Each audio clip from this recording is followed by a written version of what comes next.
It was a closed-casket funeral in a small Ohio town where the sidewalks curled up like dead leaves and even the church bells sounded tired. The chapel sat on the edge of a thawing field, surrounded by trees that hadn't yet figured out whether spring was worth the trouble. The sky that morning hung low, pale as old bone. You could feel the cold through the suit jacket, even indoors. Or maybe it wasn't the air. Maybe it was just them. The pews were filled with family I'd come to know by obligation, not affection. Karen's side, Miller blood, lined the rows like statues. Stiff backs, clasped hands, expressions carved out of duty and decorum. Her cousins, her aunts, people who'd once smiled at me across Thanksgiving tables, now stared through me like I was a smudge on the stained glass window behind the pulpit.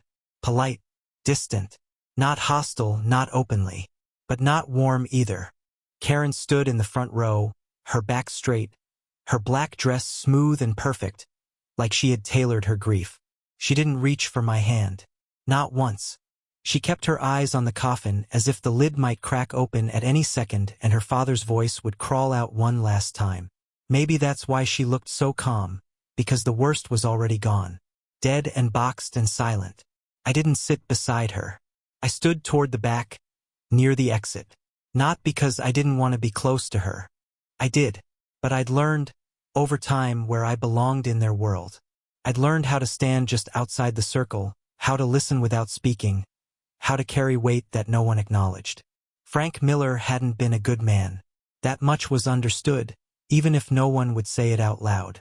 He was the kind of man who took his anger to bed and woke up with it sharper. The kind who measured masculinity in paychecks and punishments. He didn't trust men who cooked or changed diapers. Didn't like soft voices. Didn't understand why a grown man would bend to a child's needs. He never said it to my face, not directly. But it leaked out anyway. In his glances. In the way he shook my hand like it was a test. In the silence that followed whenever I mentioned stepping in for Alex or covering the bills Todd never touched. Frank had opinions about real fathers. Opinions I failed to live up to. I remember the first time he saw me helping Alex with math homework at the kitchen table. Alex, no more than 12, head down, brow furrowed as I tried to explain long division without making him feel stupid. Frank had walked past us, stopped, and watched for a moment. Then he chuckled and muttered something like, "Back in my day, the man came home to a hot meal, not homework." Karen laughed, lightly. I did not. Alex heard it too. That was the beginning of a long unraveling I pretended not to notice. At the funeral, when the pastor finished reading the psalm and the organ groaned back to life, Frank's lawyer, a greasy man in a blue suit 2 shades too bright, stepped up to the pulpit and cleared his throat. This was not in the program, he said. But Frank wanted a few things addressed. Some unfinished business, if you will. I felt Karen stiffen from 20 feet away. The lawyer pulled a yellowed envelope from his breast pocket. It was fat, overstuffed, with frayed corners and handwriting that had beg asterisk end to fade. Whatever it held, it wasn't new. It had weight, history.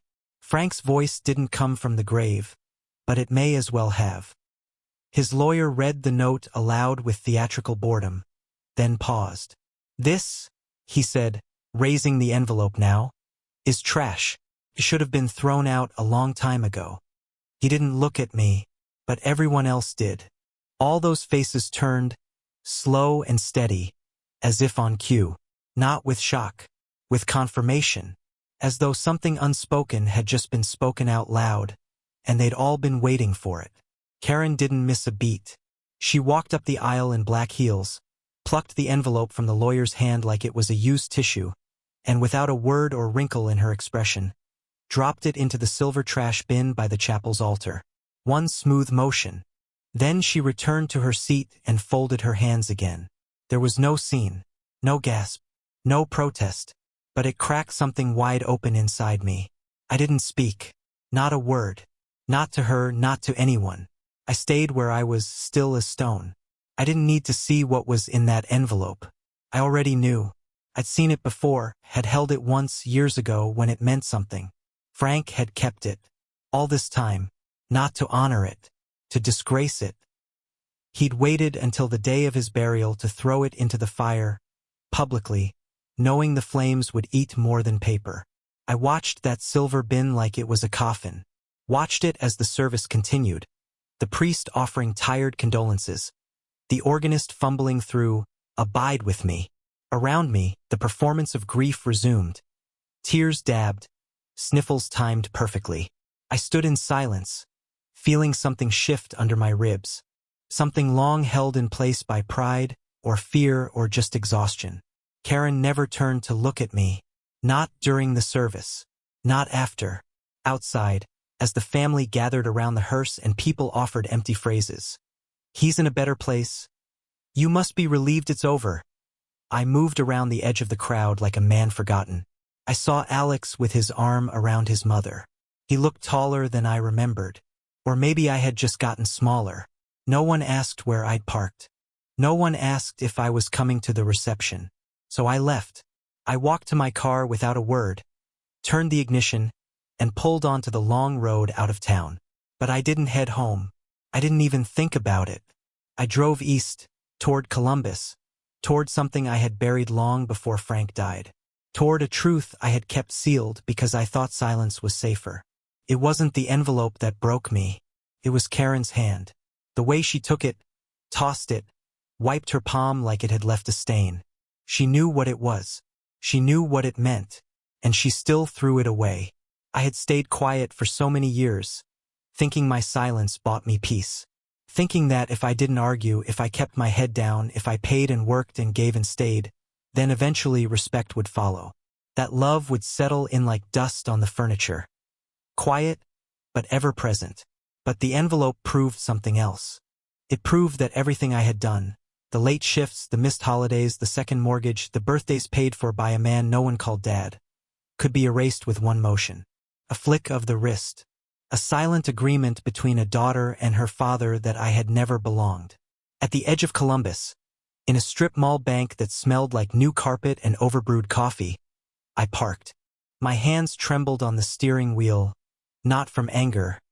No, that had burned out years ago, but from something colder, something final. I walked in and asked for Susan Clark, the branch manager, a woman I hadn't seen in over 4 years, but who remembered me the moment our eyes met. "Mr. Ellis," she said, "what brings you in today?" I didn't answer with small talk. I didn't pretend. I pulled the folder from my coat.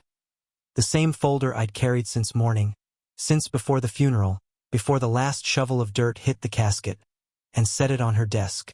"I need you to see this," I said. She opened it, flipped through the first few pages. Her expression changed. Slowly, carefully, the blood drained from her face.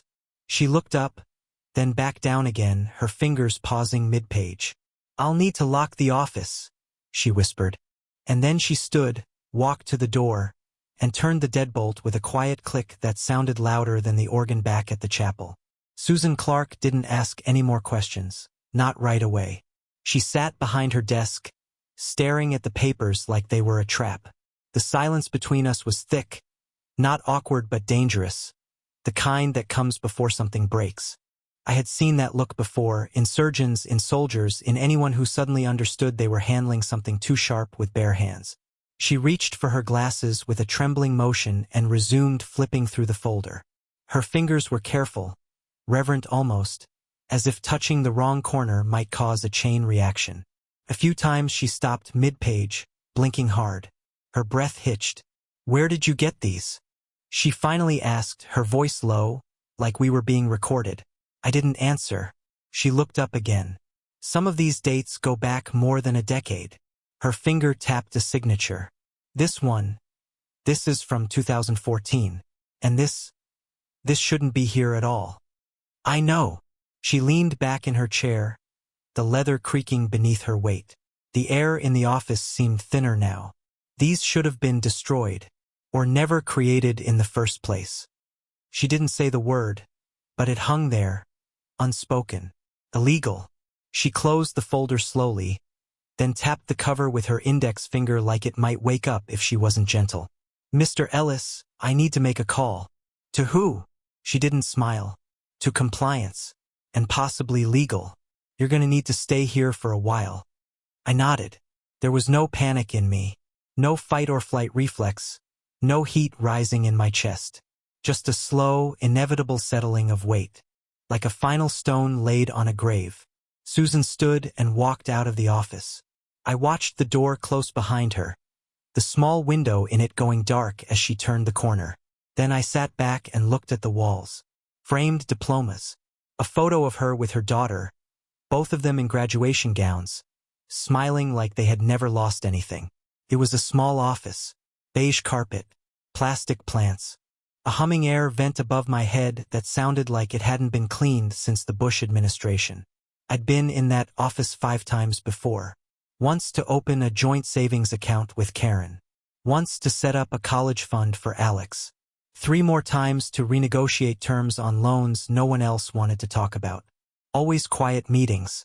Always just me and Susan. 2 adults pretending the numbers didn't tell a darker story. But this time was different. This time, the folder between us contained everything no one wanted unearthed. Authorizations, transfers, co-signatures, half-legible scrawls from Karen's side, from Todd's side, and yes, from mine. But it was the sequence, the timing, the trail of amounts that made the thing radioactive. Every page said the same thing over and over again. I had been the foundation. Quietly, invisibly, the bank had played along. So had the lawyers. Some of those transactions had been buried for a reason. Not because they were criminal, though some brushed dangerously close, but because they exposed just how much of the family's comfort, their facade of stability, rested on deception. They all thought the money just appeared, that it flowed from some invisible faucet they never had to question, that my silence was generosity, not necessity. They were wrong. I wasn't generous. I was complicit. The door opened 20 minutes later. Susan returned, followed by a man in a navy blazer and a woman in a gray pantsuit holding a laptop. They didn't introduce themselves. They didn't smile. The woman took the chair beside Susan. The man stood behind her. The dynamic told me everything I needed to know. Compliance and oversight had merged. "Mr. Ellis," the woman said, clicking open the laptop. "Can you confirm for the record that you voluntarily provided this folder?" "Yes." "And that you are aware the contents may trigger a formal investigation into account misuse, fraudulent co-signatures, and breach of fiduciary protocols?" "Yes." "Do you understand this may implicate third parties?" I met her eyes. "It already has." She paused.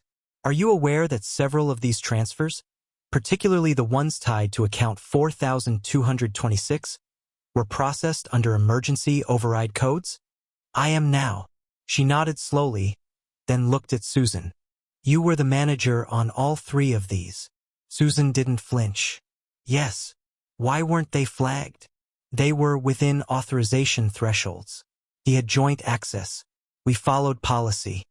The woman turned back to me. "But policy doesn't account for hidden coercion, nor for duress-based consent." I didn't respond. I didn't need to. She was talking about Karen, about Todd, about the signatures that should never have been valid. The silent pressure that forces a man to sign things he knows will cost him everything. "Why now?" she asked. I looked at her and gave the first honest answer of the day.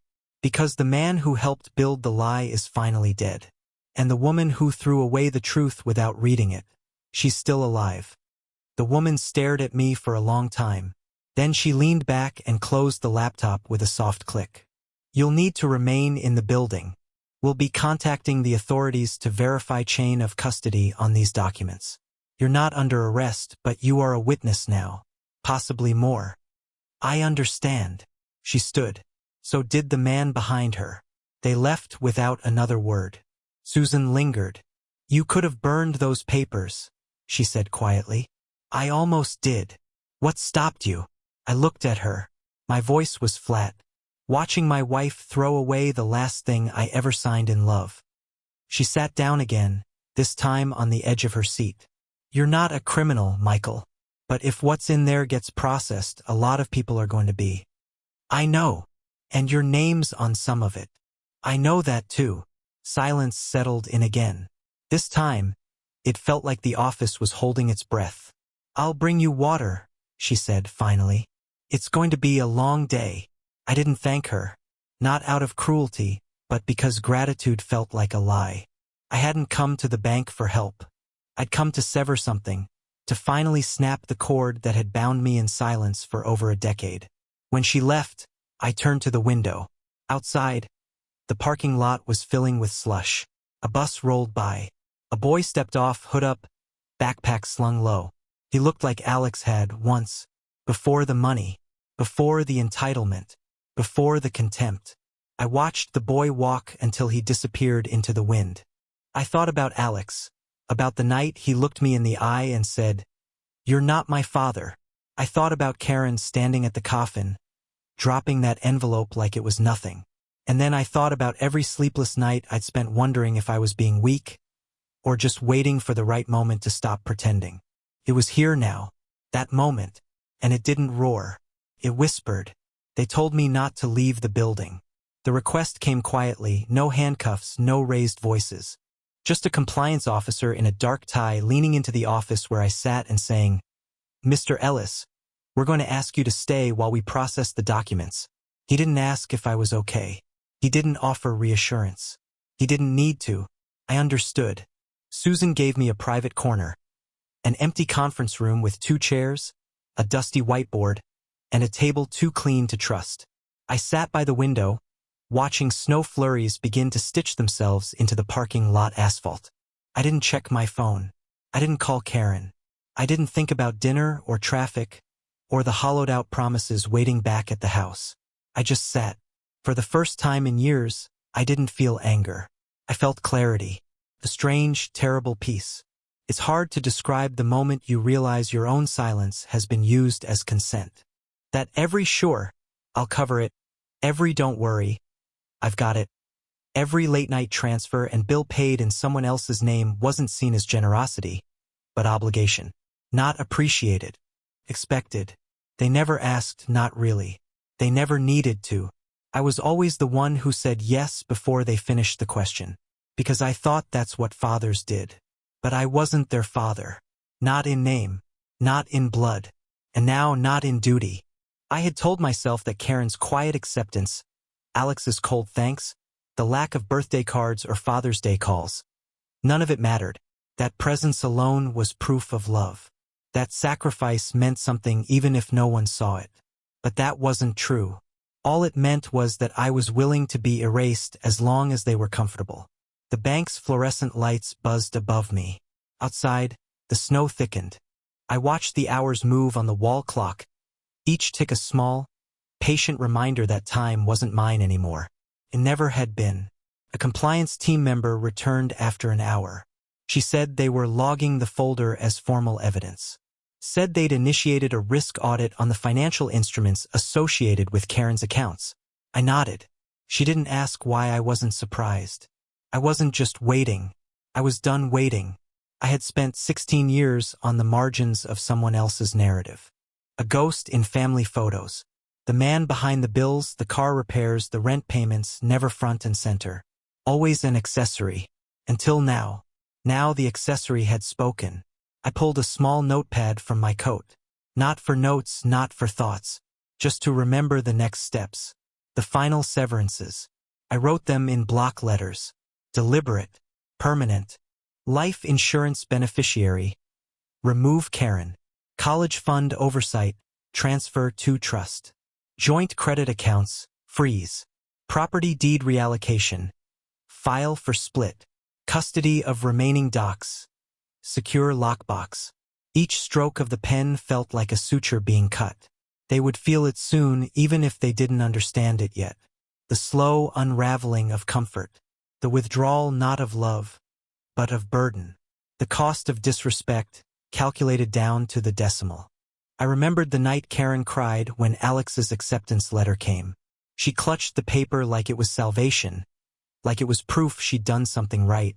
I remembered how she'd kissed my cheek, whispered, "You made this possible," but she never said how. She never told her family who covered the tuition when Todd's name wasn't even listed on the FAFSA. She never corrected her son when he dismissed me as just Michael. She never told her father, the same man who threw away our old envelope at his own funeral, that it was my signature that kept their mortgage from defaulting after her mother died. Karen didn't lie. She simply didn't speak. And silence, when shared between two people who are supposed to be partners, becomes betrayal. They had all learned to live comfortably in that silence. They built a life on it. A life where I was useful but invisible. That ends now. By the time the police arrived, not in cuffs, but in plain clothes, curious and tired, I was already emotionally packed. They interviewed me softly, like I was a witness to a tragedy I hadn't caused but had seen too much of. They asked about Todd, about forged documents, about who knew what and when. I gave them the truth, not out of revenge, out of necessity, because if I didn't speak now, I would be complicit again. And I had been complicit long enough. They didn't detain me. They thanked me, said someone from the fraud department would follow up, asked if I felt safe. I laughed at that. Safety had never been part of the deal. By late afternoon, they told me I could go. I walked back to my car through slush and salt. The wind had picked up. It hissed through the trees like a warning. I didn't drive home. I drove to a storage unit I'd kept for years. One Karen didn't know about. Inside, old tax files, receipts, photos, things I thought I might need someday. I hadn't touched them in 5 years. Today I brought a box with me, an empty one. I filled it with the last of what connected me to them. The wedding album, the deed copy with both our names, a framed photo of the three of us from Alex's middle school graduation. I didn't destroy them. That would be too easy, too emotional. I just sealed the box and left it behind.